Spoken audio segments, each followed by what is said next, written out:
नमस्कार दोस्तों, स्वागत है आपके अपने YouTube channel uneasy coaching classes में। तो आज हम पढ़ने वाले हैं पुष्पी पादपों की आकारिकी चैप्टर नंबर 5, जिसके अंदर पढ़ेंगे पत्तियों के बारे में। पत्तियों की आकारिकी के बारे में देखेंगे, पत्तियों की संरचना के बारे में देखेंगे और पत्तियों के रूपांतरण उनके बारे में, सभी के बारे में ये क्या है टॉपिक आते हैं उनको पहले देखते हैं हम। चैप्टर का नाम है पुष्पी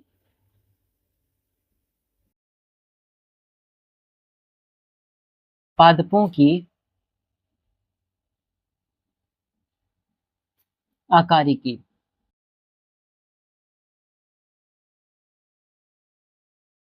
अब इस चैप्टर में हमने क्या क्या पढ़ा? मूल के बारे में पढ़ा और तने के बारे में पढ़ा। और अभी हम किसके बारे में पढ़ने वाले हैं? हम पढ़ने वाले हैं पत्तियों के बारे में।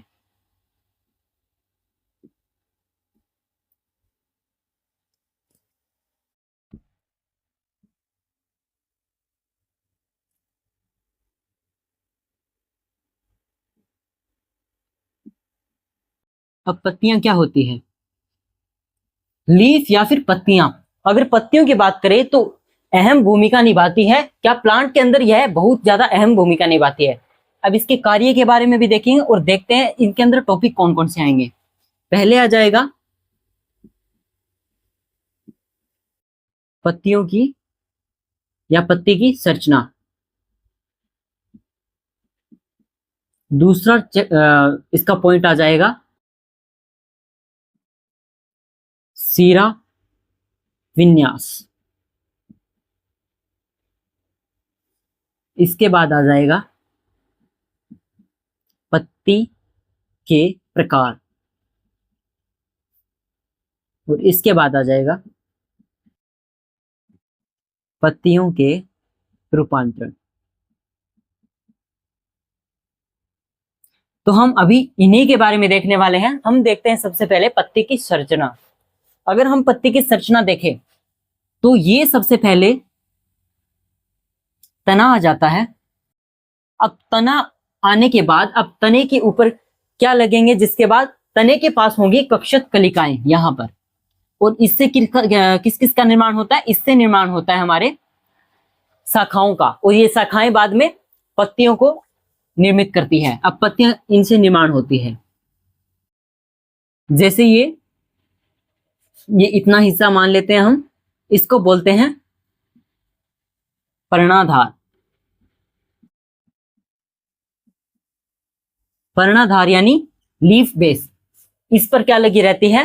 तने के ऊपर क्या लगी रहती है? पत्ती लगी रहती है, उसको बोलते हैं पर्णाधार। इसके बाद ये जो संरचना है इसको क्या बोलते हैं? और यहां पर लगती है हमारी पत्ती।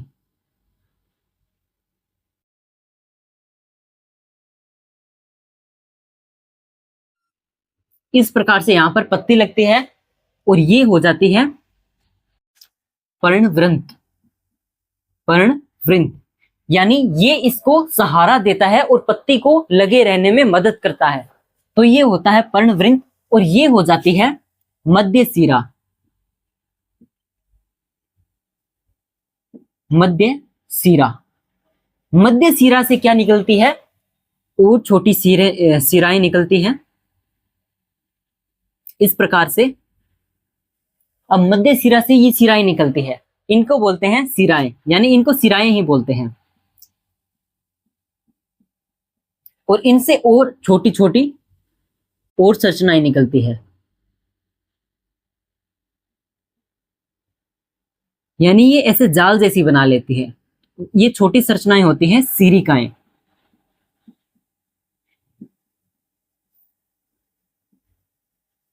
तो इस प्रकार से एक पत्ती की संरचना होती है, जिसके अंदर कौन कौन से मुख्य भाग होते हैं। और इसको क्या बोलते हैं? इसको पर्णफलक बोलते हैं।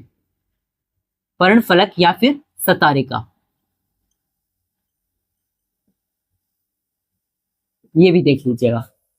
तो इसके अंदर क्या क्या आ जाता है? इसके अंदर आ जाता है पर्णाधार, यानी पर्णाधार किससे लगा रहता है? तने से लगा रहता है। और यहां पर दो छोटी और संरचनाएं होती है जिनको बोलते हैं अनुपर्ण, यानी पत्ती की जैसी छोटी संरचना होती है, इनको बोलते हैं अनुपर्ण।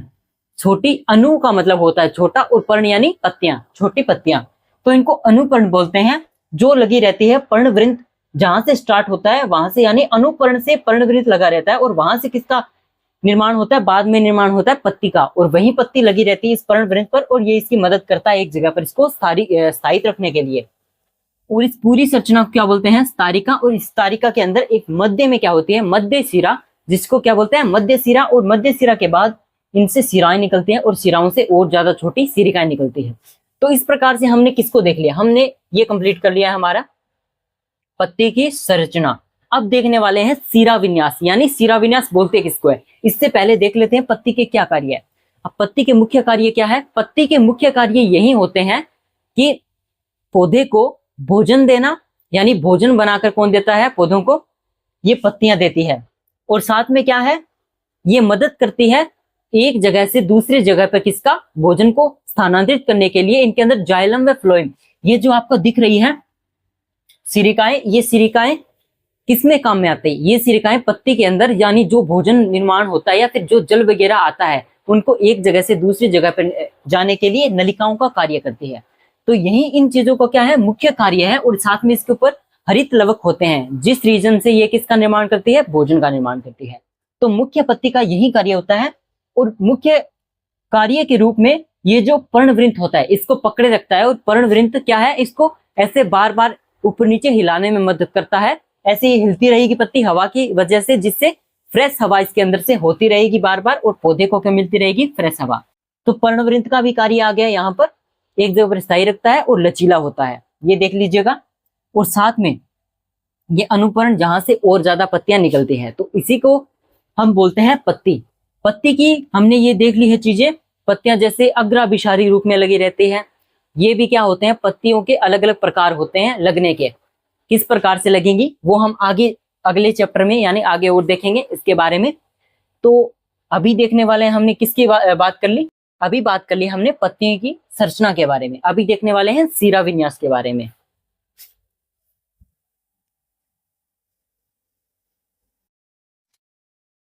पत्ती का मुख्य कार्य हमने बता दिया, भोजन का निर्माण करती है।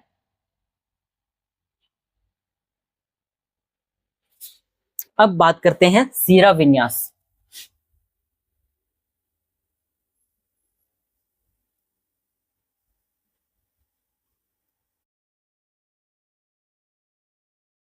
सीरा विन्यास, अब ये सीरा विन्यास क्या होता है।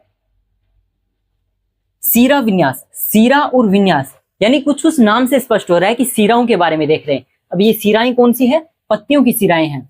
अब हम बनाते हैं यहां पर दो पत्तियां।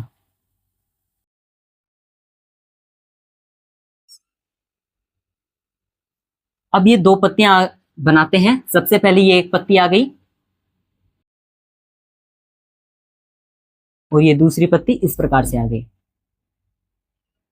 तो ये दो पत्तियां आ गई है। अब इन पत्तियों में क्या डिफरेंस आएगा, वही सीरा विन्यास डिसाइड करेगी।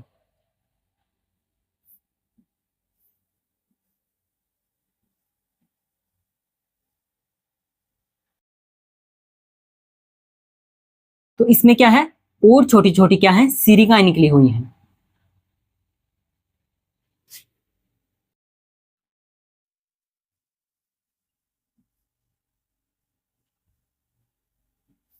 अब देखिए इनमें आपको क्या डिफरेंस नजर आ रहा है। इनमें डिफरेंस ये दिख रहा है कि यहां पर तो हमें सिर्फ सिराएं दिख रही है, और यहां पर सिरिकाएं भी आ गई है, यानी सिराएं प्लस सिरिकाएं। अब सिराएं प्लस सिरिकाएं क्या निर्माण करती है, जाल का, जिसको क्या बोलते हैं, इस प्रकार की पत्ती की संरचना को क्या बोलते हैं, जालिकावत सीरा विन्यास। यानी इस प्रकार के सीरा विन्यास को बोलते हैं जालिकावत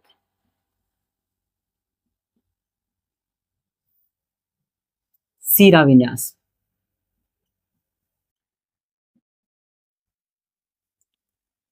इस प्रकार की पत्ती की संरचना, यानी जिसके अंदर शिराएं और सिरिकाएं दोनों क्या होती है, प्रेजेंट होती है, उसको बोलते हैं जालिकावत शिरा विन्यास।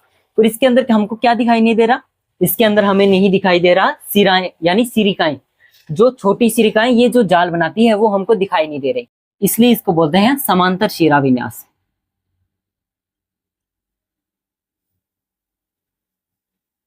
समांतर शिरा विन्यास। इसके अंदर कौन प्रेजेंट होता है? सिराएं, यानी मध्य सिराओं से जो मध्य सिरा होती है उससे क्या निकलती है? सिराएं निकलती है।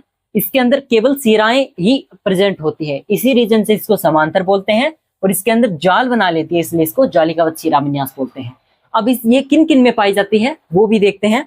ये मुख्य रूप से जालिकावत, यानी आपने देखा होगा जो कि जैसे जो द्विबीजपत्री प्लांट्स होते हैं, जैसे चना हो गया, उसके अंदर क्या होगी? उसके अंदर इस प्रकार की पत्ती की संरचना दिखाई देगी, जिसके अंदर हमको मध्य सिरा तो दिखाई देगी, उसके साथ में सिराएं भी होंगी, लेकिन उसके साथ में क्या होंगी? छोटी छोटी सिरिकाएं भी होंगी।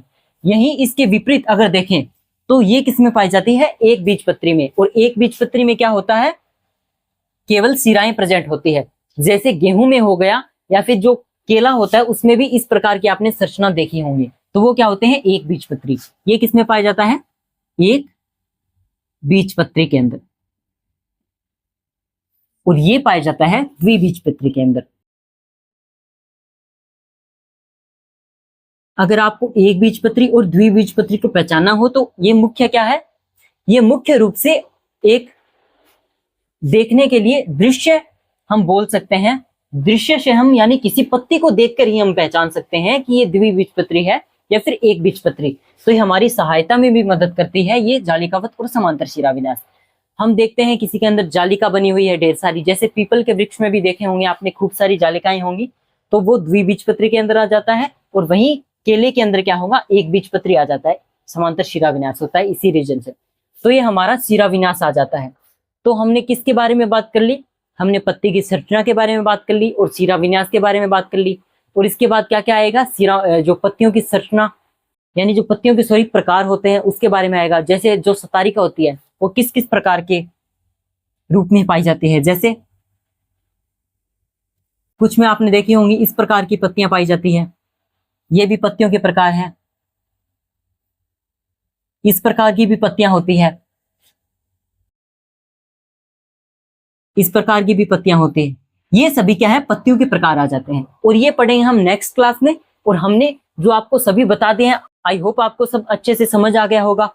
यही हमने देख लिया किसके बारे में? पत्ती की संरचना और पत्ती के साथ में शिरा विन्यास के बारे में। अब सामान्य जानकारी भी हमने आपको दे दी कि पत्ती किस रूप में काम आती है और पत्ती कहाँ पर लगती है। पत्ती कहाँ पर लगती है? जो तना होता है, तने के वहां पर क्या बनता है? एक कक्षक कलिका बनती है। और कक्षक कलिकाओं से किसका निर्माण होता है? शाखाओं का। और शाखाओं पे वहां पर क्या क्या बना रहता है?